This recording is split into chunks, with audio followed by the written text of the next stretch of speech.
Well, good evening. I'm Keerti Baker from First Practice Management, and here we are with Mr. Andy Burnham, Shadow Health Secretary. We've got a list of questions from the practice managers of First Practice Management. They are members and they've sent in their questions to you. So if I could start. Of course. Relaxation of NHS guidelines allowing treatment of foreign visitors in primary care at a GP's discretion may place an additional financial burden on stretched NHS resources. Do you consider that this encourages health tourism and is a good use of public money? Well, it could do, and I think that's something to be careful about, because I don't think at times the NHS has been as vigilant as it should be about treating people who really don't have entitlement to be treated. And while I would nearly always support a GP's discretion, perhaps the government should be clearer in saying, actually, these are the circumstances in which it should happen. I mean, generally the agreement is if it's like life-threatening or an emergency. So going beyond that, I think potentially is a risk.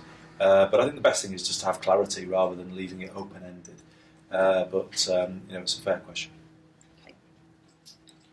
So press reports over the last few years indicate performance issues in the CQC and a current backlog of inspections in care homes.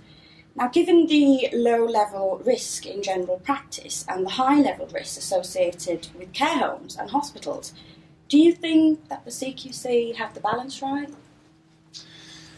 Well, I think they should go where the risk is. So I would say to the questioner, that's a fair point. Really always in a world where you can't regulate everything and you wouldn't want to all of the time, you do have to go where the most risk is within the system.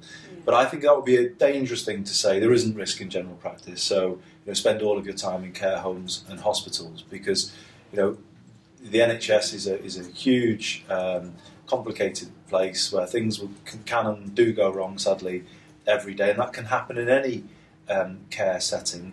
And it's not so long ago where we saw the failures in primary care associated with Harold Shipman. So I don't think it's right to say no problems here, Governor, look elsewhere.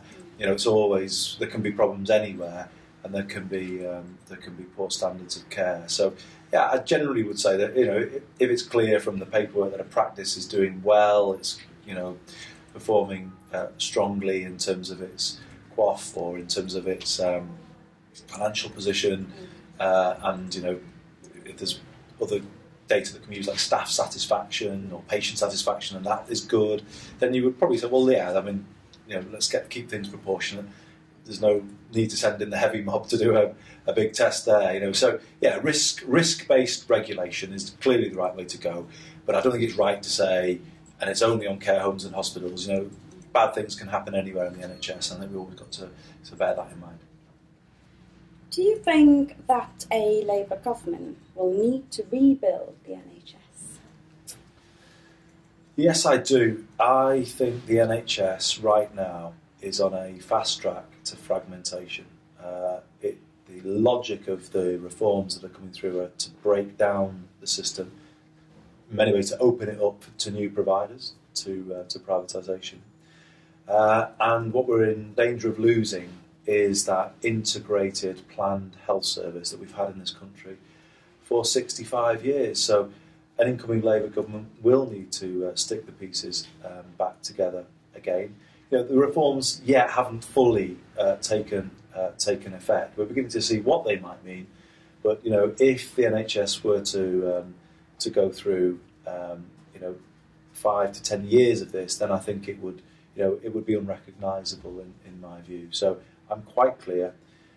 We will repeal the government's Health and Social Care Act, not least because it is a suboptimal piece of legislation. It is a confused mess. If people read the bill, it was so kind of mangled as it went through the House of Lords that it doesn't actually make sense anymore as a piece of legislation. So I wouldn't want to saddle the healthcare system of this country with that, because it's not clear what are they promoting integration, are they promoting competition. The bill is so confused that it wouldn't be fair to the NHS to saddle it with this legislation for years to come. So I've said we'll get rid of the bill, but that doesn't mean, and I want to kind of triple underline this, we then have another top-down reorganisation. I will work with whatever organisations I inherit. I will work with CCGs, I will work with health and wellbeing boards, in the same way that Andrew Lansley should have worked with the organisations that I left behind. I left behind, primary care trusts. He said he wanted doctors to be more in charge of commissioning. Well, fine, I didn't necessarily disagree with that. He should have just taken PCTs, slimmed them down a bit, put doctors in leadership positions within PCTs, and he would have saved everybody a huge headache.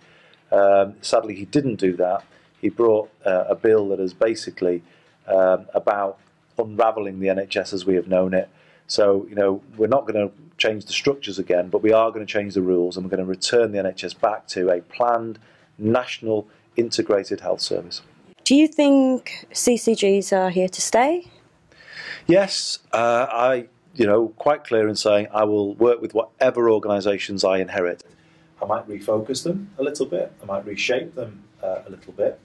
I might, in the case of CCGs, make them more advisory to the Health and Wellbeing Board, because I think one of the things we've got to do in the health service is broaden commissioning. Commissioning at the moment is quite narrow. The health service commissions health services from itself, quite a narrow medical model. Whereas I think we need to kind of broaden out the way we think of commissioning. We've got to start, rather than just commissioning health services, we've got to start commissioning for good population health. So we've got to make the link with housing, we've got to make the link with leisure, we've got to make the link with planning and education. So I actually want to see local government come to the fore in terms of setting commissioning strategies, advised by a strong CCG with clinical leadership to say, but always bear in mind that these are the technical specialist sides of medical care that you can't ignore. But I think the time has come, with all of the lifestyle challenges that are coming at the NHS in terms of obesity and other things, we've got to take a broader view of good health. And that was very much about what Michael Marmot was saying when he looked at the challenge of health inequalities. So that's where I'm coming from. I don't need to get rid of these organisations just because I didn't create them, therefore we've got to get rid of them and recreate something else. We'll work with whatever we inherit. So if you had a magic wand, which 3 key aspects of the current government's NHS changes would you tackle as a priority? Only 3. I could give you more, but if I were to pick out 3 that I'm most kind of concerned about, the first would be any qualified provider. People may remember that I had a system of NHS preferred provider when I was in the department. Not because I'm opposed to private or voluntary organisations playing a role, but you do have to ensure that the core public NHS is protected and actually has the ability to change itself rather than feeling threatened in a kind of open free market, open tender kind of world. So any qualified provider, I think, if allowed to carry on, the logic of it will be very damaging, in my view, to the stability of health services. Healthcare can't be here today, gone tomorrow. It has to be there for the long haul. Every day, people can rely on it. And the way they've constructed this any qualified provider process is like on a 0 hours basis. That no one has any guarantees of work, so therefore they don't. They'd have to scale up quickly if they got a contract. That's no way to provide healthcare, and I think that's quite a damaging, way to think of things. We've seen in social care how, people come into the market and then they leave the market. Well, they leave people high and dry if they do that, like Southern Cross. You can't, in the care of people, you just can't have this kind of approach of here today, gone tomorrow. So that is one thing that I fundamentally object to. The second would be the changes to hospitals and the way hospitals are allowed to function. And specifically, this proposal that they can earn up to 49% of their income from the treatment of private patients. That, I believe, changes forever the character of English hospitals, and it starts to make them more like American hospitals, where they think as businesses and put profits before patients, or the pursuit of profits before patients. And also, it creates a situation where, in theory, half of the beds in a hospital, half of the theatre time, half the car parking spaces could be devoted to private patients, even though these are hospitals built with taxpayers' money. So, that would be another area where I would have some serious disagreements with the government. And then the third area I would point to would be, I suppose, something that really is the kind of logic of the whole thing, which is, as I would see it, an attack on the N in NHS.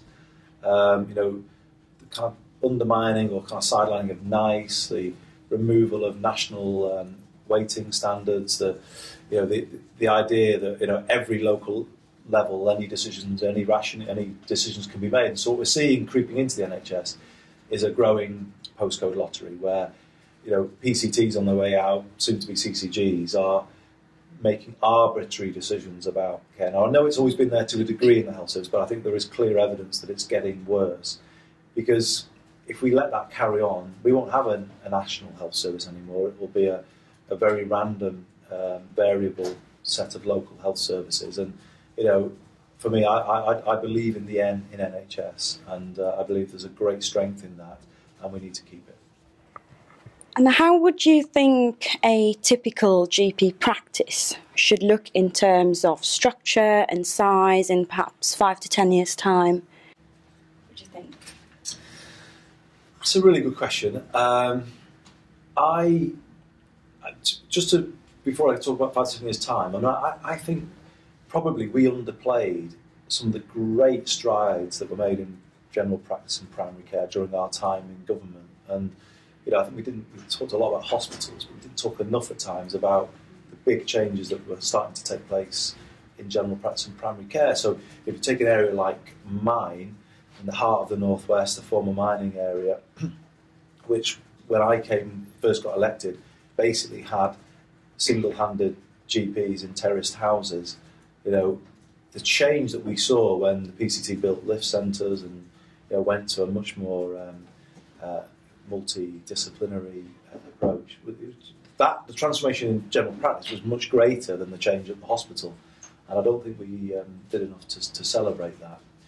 Talking about the next 5 to 10 years, I think the future will require general practice, but indeed everybody, to think in terms of a much more, what I would say, vertically integrated system. So not the idea that we're here and the hospital's over there and we battle the hospital.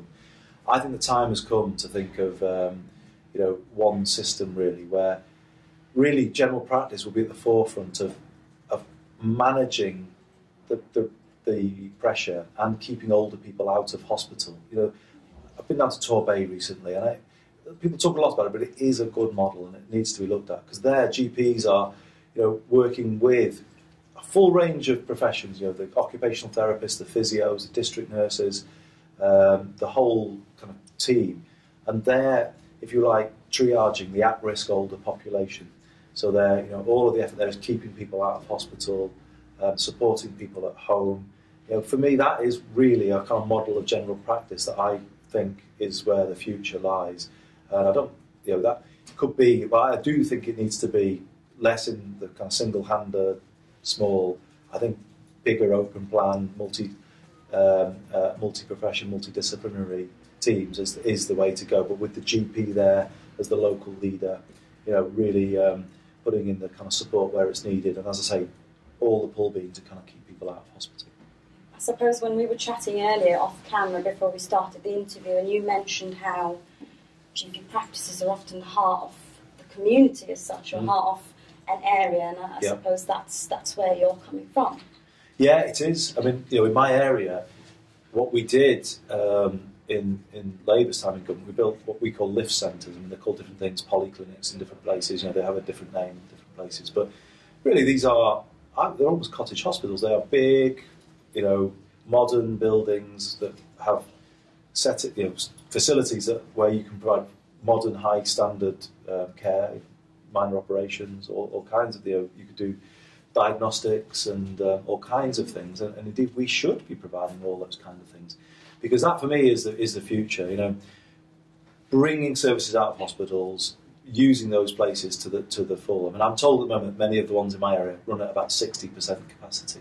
Well, I think we really should be the hospitals should be coming out, working with GPs, providing things much closer to home. So let's take a service like renal dialysis. You know, why are people trekking into an acute hospital site 3 times a week to do that? Why isn't it available in their community on their doorstep in some of the modern facilities that have been built? So those are the kind of things that I would, you know, start to think about.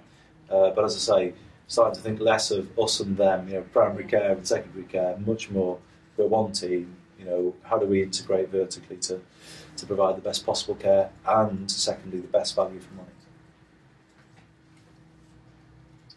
Do you think the NHS should directly employ all GPs, or do you think the way forward is still primarily through independent contractors?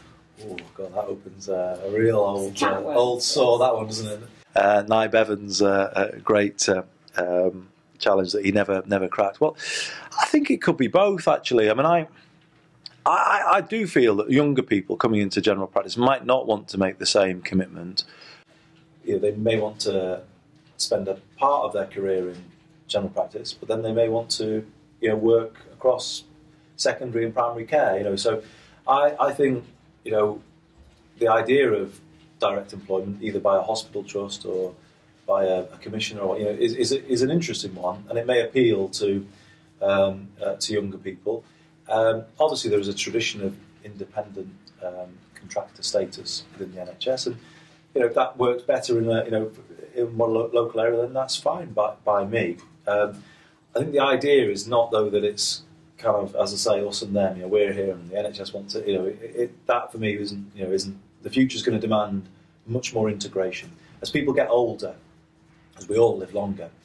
You know, people's needs become much more complex, and they're going to need much more intensive support, social, physical, mental, and, you know, it won't be good enough anymore for people to say, well, the council's over there and they do that, and I'm the GP and I only do that, and the hospital, you know, that kind of, no, it won't be. And, you know, it's going to have to be a much more integrated team where, as I say, general practice and general practitioners are at the heart of it. And, you know, and practices, in fact, might coordinate much more of that kind of what I call whole person support for older people, social, physical and mental.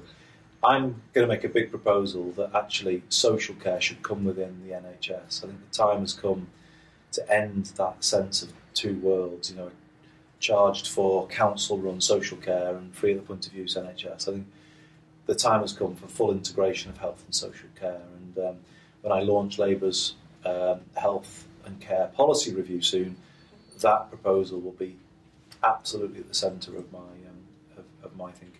And who would you say would be responsible for running that? Do you think sort of the practice, or would it be again an integration between the council and the practice and other members of the society, I suppose? Yeah, those are open questions, actually, and I would be interested in hearing from your members about those ideas.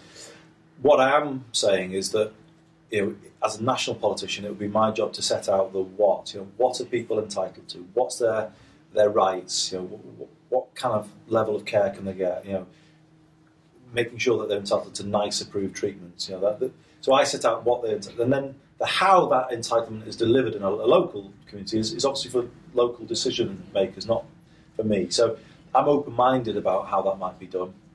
I'm pretty clear, though, that hospitals do need to, you know, move into the community, if you like. You know, we can't carry on with this model of care where older people fail at home and then they end up in an acute hospital bed. You know, we're going to have to, as I was saying before, manage the risk much better and push towards prevention. So in the ideas I'm beginning to put out, the Health and Wellbeing Board or local government would commission with one budget for whole person care, social, physical, mental, and then, you know, the NHS would lead on provision of social care, but the way that could be done would be, there'd be numbers of ways in which it could be done. Different routes. Yeah, totally, many different routes to how, and it would depend on local circumstances. And it isn't, you know, I heard some of the concerns people had about us when we were in government, top down and trying to order everything and, you know, kind of sending down all these instructions. Well, you know, I've thought about that, and it seems to me that the right balance here is for me to say at national level, this is what the N in NHS means. This is what everyone's entitled to. This is what has to be delivered in every community. But the how you do it is a local decision. And, you know, I would very much want to kind of enshrine that in my proposals. So what do you think about the recent move towards giving more power to GPs via CCGs by the coalition government, and how that might affect future NHS budgets? Well, I've never been against more clinical involvement in commissioning.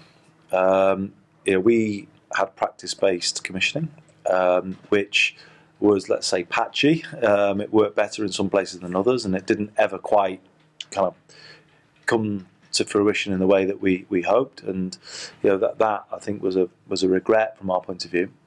But I would stop short of clinical control of commissioning.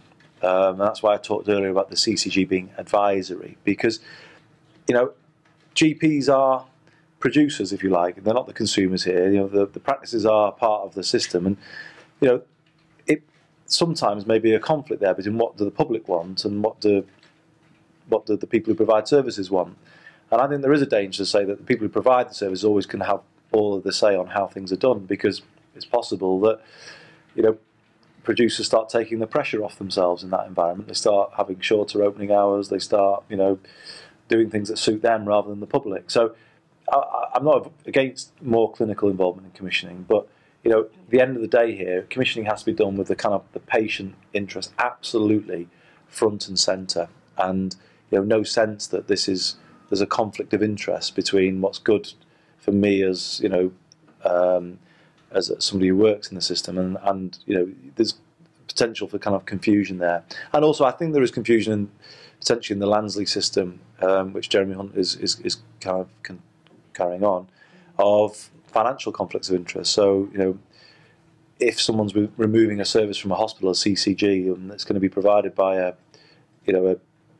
group of practices locally, okay, well, fine. I mean, that might be the right thing to do, but it could erode trust in GPs if people feel it's a financially driven move and not actually with the public interest at heart, or done in a way where they've not consulted local people and people haven't consented to it.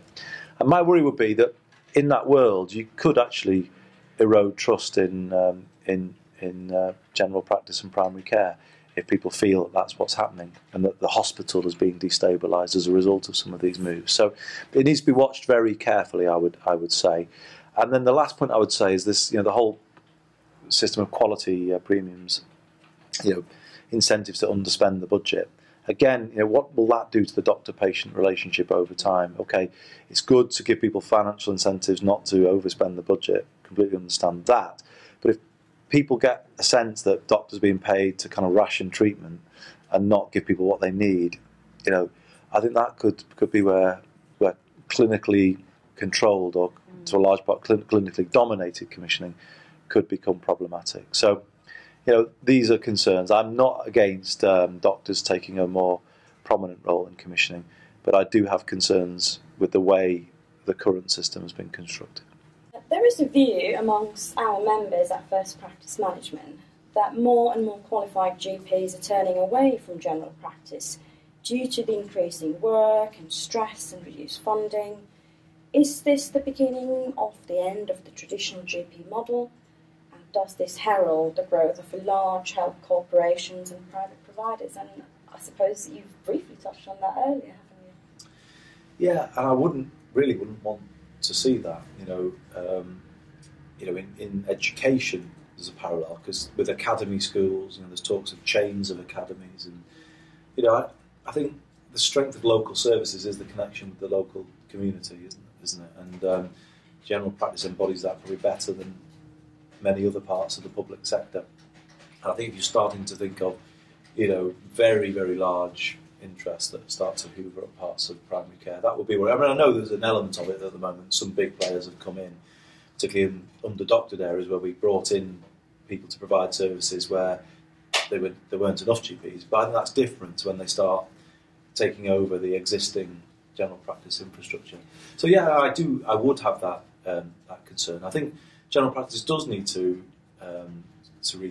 constantly reinvent itself and rethink. So when the question talks of the traditional model, I think the traditional model of Dr. Finlay or whatever, I think that can't be set in stone. I think the Torbay model I described earlier is the kind of place that general practice needs to go, but that can be quite properly done between the traditional practice system. So I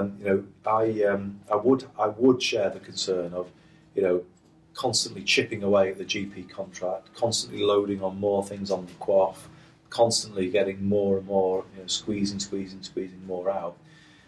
What's that going to do? It's just basically going to either lead to practice staff leaving, or it's going to basically be asking the impossible from general practice, and ultimately there'll come a point where it can't do it. I think the contract has been generous, but actually the Department of Health has kind of really regained a lot of that ground in recent years.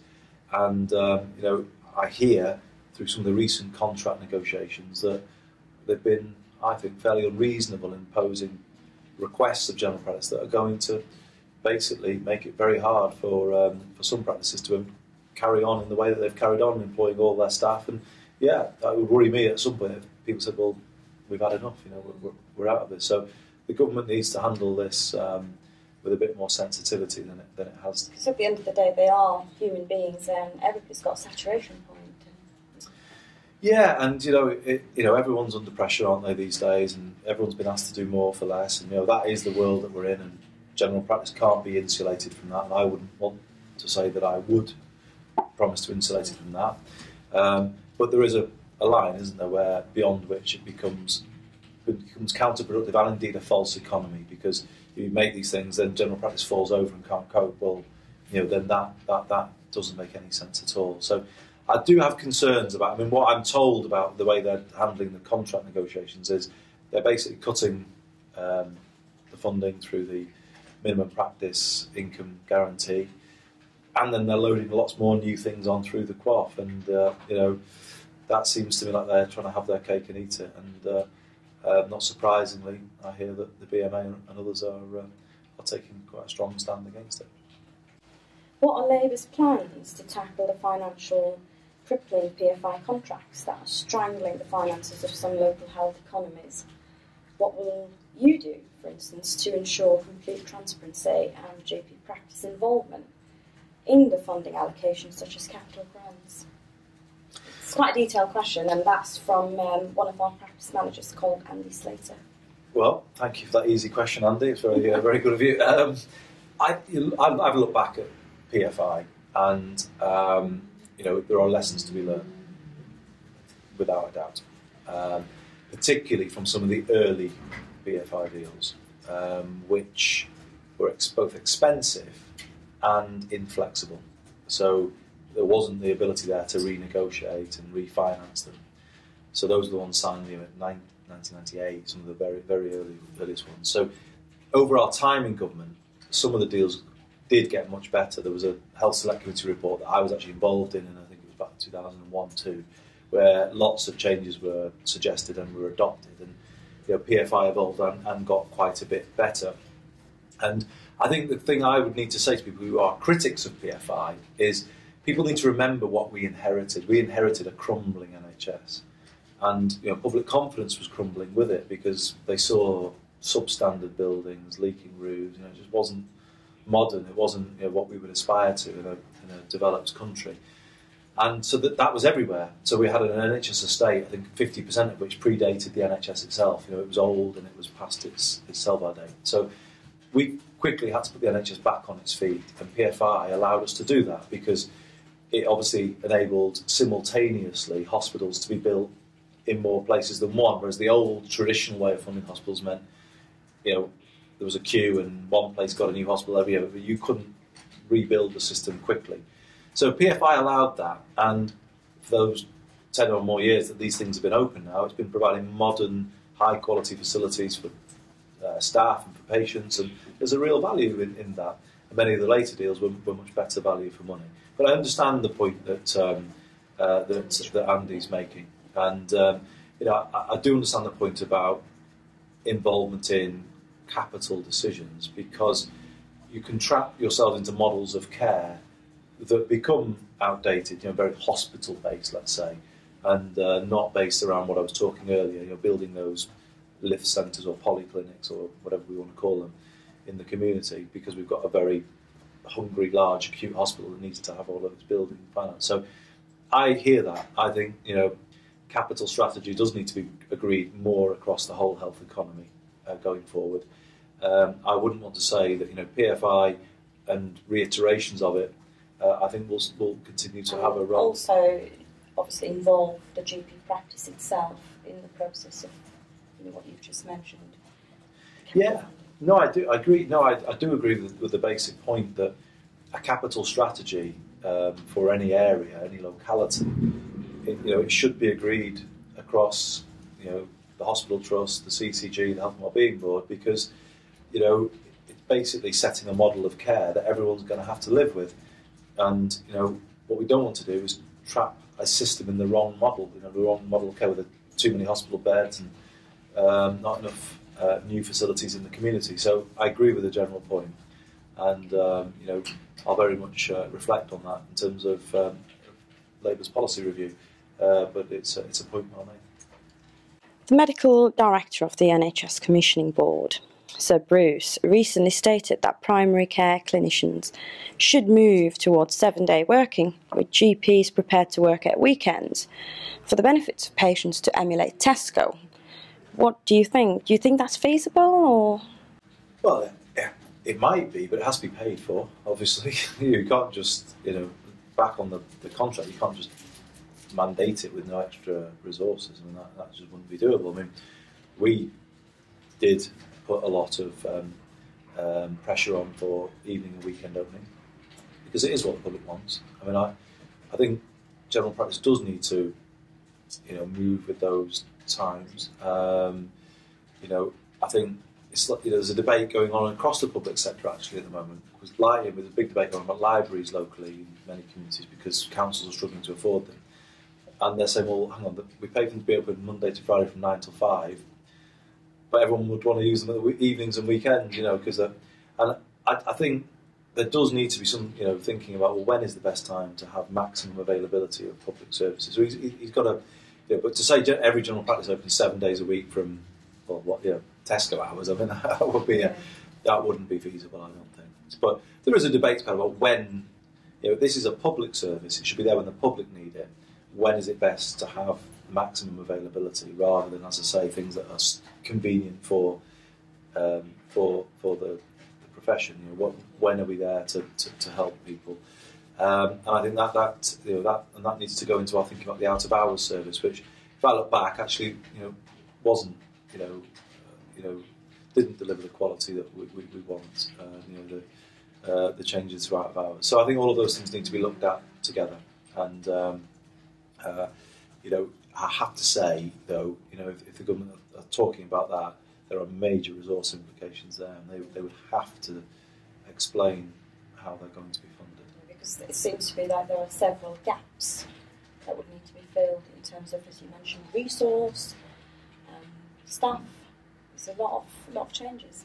A lot of changes, and I think they're arising a bit because we're seeing NHS Direct is being broken down, which I think is a mistake, because that can take pressure off general practice. Walk-in centres are being closed, which again has helped to take the pressure off general practice. Government have done those things. They've broken up NHS Direct, and they've basically A&E as well. Yeah. People go into A&E if they've got a problem that could be perhaps solved by NHS Direct. Yeah, absolutely. And so I don't think they've thought all this through. So they're now talking of, we need more because of these other things that they've allowed to happen. So they need a proper worked out strategy for non-urgent care, shifting away from expensive A&Es, and in terms of the workload and the numbers who arrive there and are in the wrong place. And it's not unreasonable to say to general practice we need more weekend and evening opening, but I think that has to be done in a time frame and a way in which is manageable for practices. Allows them to kind of reallocate resources or opening times, to close at different times so they can open at evenings and weekends. I don't know. That it needs a pragmatic approach rather than a kind of edict about. Just a blanket approach. Yeah, and it needs to be done. The resource implications are huge, and they'd have to do it in very close partnership and negotiation with the profession. You're known to be a well-known supporter of practice reform, practice boundary reform. How do you see, I mean, I suppose we touched on this briefly earlier, how do you see significant switches in demand from patients in key locations being supported in practical terms? For instance, if there is insufficient personnel and there was a drop in demand and supply, dual registration, how would that be managed, do you think? Well, there are problems that arise when you think about removing practice boundaries. But for me, the modern world, again, requires people that have the convenience and the choice that they need. So for some people, it does make more sense to have to be registered with a practice near to work rather than home. Obviously, for families with kids, that doesn't make sense. Or it might make sense, if we would think of a world of general practice where it might move into more specialisms. I'm interested in I'm talking to the Royal College of Paediatrics and Child Health about more, one model of general practice in the future could be more specialist GP services, so GPs that perhaps just see children and don't do the generality of, so they just, and that might be attractive to a family. So, they would want them to have the ability to move to a practice that suited them or that had opening hours that suited them. So I don't think the profession should kind of just say nay, never to this. I think, it's the way people live their lives now. And, I think general practice has got to accommodate that. And, it should bring simple capitation funding that can move with people's choices. But, there are complications. I fully accept that. But I believe the principle is unanswerable, really. I mean, in the same way that we don't anymore in education say you must go to that school and no other, I don't think it's possible to say in health you must go to that practice or that hospital and no other. It's just not the way the world is. And, I think, yes, let's do it in a way that doesn't destabilise general practice or create the wrong incentives. Or it's like with dentists, I suppose. I mean, when I've moved, I often haven't found a dentist near me, so I've got to register with one that's perhaps accepting patients. Exactly, and I think it's, I think that 90% of people just wouldn't move. They stay with their local GP, But there are 10% of people who might prefer to go near work or who move away from a locality, but that person's always been their family doctor. And, they kind of like the idea that continuity of the family and the knowledge of the family. And so they might want to go back to that GP. And I don't see why we would rule that out, actually, in the modern world, that you can't, you must go to. So I don't think, I think, yes, by all means, people in general practice and practice managers should say, well, actually, these are the practical issues that you... But I think saying that the practicalities mean that we'll object to this on principle, I don't think that works. I think people need to bring, sensible objections to it. But I think it's an idea that really, 21st century demands. A recent report highlighting increased hospital mortality rates at weekends has renewed calls for round-the-clock working and better senior cover. What do you say is the main pros and cons, and how can improvements in the current services be achieved? Well, we were talking earlier about GPs working a 7-day system, but I think the government's first priority should be to do that for hospitals. So as referral times, that's, you could be waiting for months if a GP refers you in the current situation. Yeah, I don't think it does make sense why hospitals scale down. That's the expensive end of the business. We should be getting the maximum usage out of our expensive hospitals. And also, I think anyone who's had a relative in hospital sees how the place starts to kind of, go a bit quiet a bit, at weekends, and it doesn't really make sense. I mean, again, there are resource implications, but if you use facilities more efficiently, then maybe you can find savings by doing that. And I am troubled a bit about how hospitals do things at their own convenience at times, discharging patients in the middle of the night. And I think if there was 7-day working, it probably would lead to better management of it wouldn't. There's not this Friday night cliff edge and this kind of Monday morning it all starts up again. So yeah, I think that I would say that's where 7-day working should come first in the acute sector, before really thinking about major expansion in general practice. So what are your views on maintaining or increasing GP morale and attracting new entrants to the profession in these difficult times? Yeah, it's GP morale is always I do look back and think we didn't do enough, as I say, to kind of celebrate and appreciate at times what people working in general practice are doing. Actually, not just GPs, but the full team. My mum was a GP's receptionist. So I know all about how hard it can be to. Sometimes the receptionists have the tougher job, I suppose. Well, she would maintain completely that she had the tougher job, and the GPs had it easy. But anyway, I better not go straight into that controversial territory.